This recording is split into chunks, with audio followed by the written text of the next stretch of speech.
காலில் சுட்டுருக்காங்க கரெக்டாக. சினிமா ஸ்டைலில் காலிலலாம் சுடுறதுன்றது ரொம்ப கஷ்டமான விஷயம். அது மெலிசாக இருக்க பசங்க 20-21 வயசு இந்த அக்யூஸ்டுங்களுக்கு அவன் ஓடுறதுக்கெல்லாம் ட்ரை பண்ணால் காலில் சுடுறதுன்றது ரொம்ப கஷ்டமான விஷயம். சினிமாவில் காட்டுற மாதிரிலாம் சுட முடியாது. அப்போ வந்து வேணும்ன்ட்டு தான் சுட்டுருக்காங்க போல இருக்குது. அதில் இப்போது இந்த ஹியூமன் ரைட்ஸு அது இது இந்த பிரச்சனைகள்லாம் வரும், என்கொயரியெல்லாம் வரும், போலீஸை கேள்வியெல்லாம் கேட்பாங்க.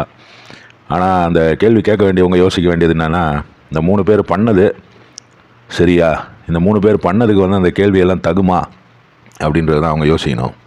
அதே மாதிரி இதில் இன்னொரு கேள்வி இருக்கிறது என்னென்னா, இன்னும் எத்தனை நாள் தாம்மா இந்த மாதிரி இடங்களுக்கெல்லாம் போக போகிறீங்க? இந்த பாய் ஃப்ரெண்டு இல்லை கேர்ள் ஃப்ரெண்டு அப்படின்ற இதில் பாய் ஃப்ரெண்டு சொல்கிறதுக்கெல்லாம் சரின்றது எவ்வளோ தூரத்துக்கு கரெக்டுன்றது தெரியாது. என்னால் சொல்ல முடியல. அது எப்படி இவங்க இந்த காலத்துலேயும் இந்த மாதிரி அவன் ஒரு இருட்டாக இருக்கிற ஒரு இடம் காரில் போகிறீங்க. அதுனா புல்லட் ப்ரூஃப் காராக, அது ஒரு ஸ்விஃப்ட் தானே, காரில் போகிறீங்க. புல்லட் ப்ரூஃப் காராக இருந்தால் கூட காருடைய டயர் எரிஞ்சிட்டு அப்புறம் ஒன்றும் பண்ண முடியாது. அதனால் இந்த சேஃப்டி அப்படின்றது நம்ம மைண்ட்லேயே வேணும்.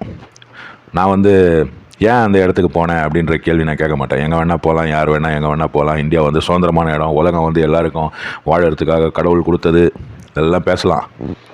சரி, அப்போ நடுக்கடலில் போய் நீச்சல் அடிங்க. லைஃப் ஆஃப் பையில் காட்டுவான்ல, அதை ஒரு இன்ஸ்பிரேஷன் எடுத்துக்கோங்க.